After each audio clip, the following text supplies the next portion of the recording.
Welcome to అమ్మ చేతి వంట. ఈరోజు మనం ఎంతో హెల్తీ రెసిపీ అల్లం రసం లేదా అల్లం పులుసు ఎలా తయారు చేసుకోవాలో చూద్దాం. అల్లం రసానికి కావలసిన పదార్థాలు: నానబెట్టుకున్న చింతపండు ఒక పెద్ద నిమ్మకాయ సైజ్ అంతా, అల్లం పేస్ట్ 1 టేబుల్ స్పూన్, సాల్ట్ టేస్ట్కి సరిపడా, వెల్లుల్లి రెబ్బలు 3, పసుపు 1/2 టీ స్పూన్, బెల్లం 1/2 టేబుల్ స్పూన్, కరివేపాకు కొద్దిగా, కొత్తిమీర కొద్దిగా,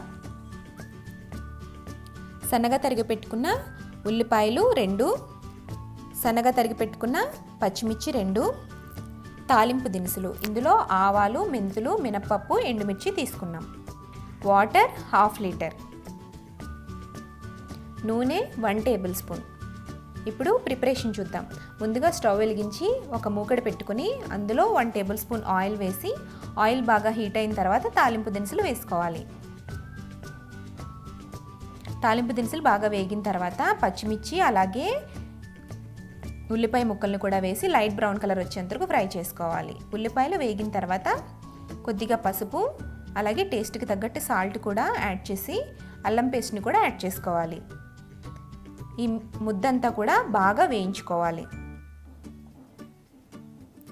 బాగా వేయించుకుని బాగా దగ్గర పడేంత వరకు వేయించుకున్న తర్వాత అందులో చింతపండు గుజ్జుని యాడ్ చేసుకోవాలి.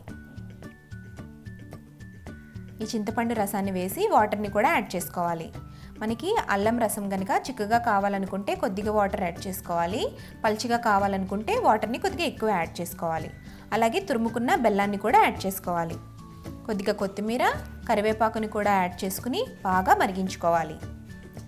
ఒక 10 నుండి 15 నిమిషాల పాటు ఈ రసం మొత్తం బాగా మరిగేంత వరకు ఉంచుకోవాలి. అంతే, ఎంతో ఈజీగా టేస్టీగా హెల్దీగా ఉండే అల్లం రసం రెడీ అయిపోయింది. దీన్ని మనం సర్వింగ్ ప్లేట్లోకి తీసుకుందాం.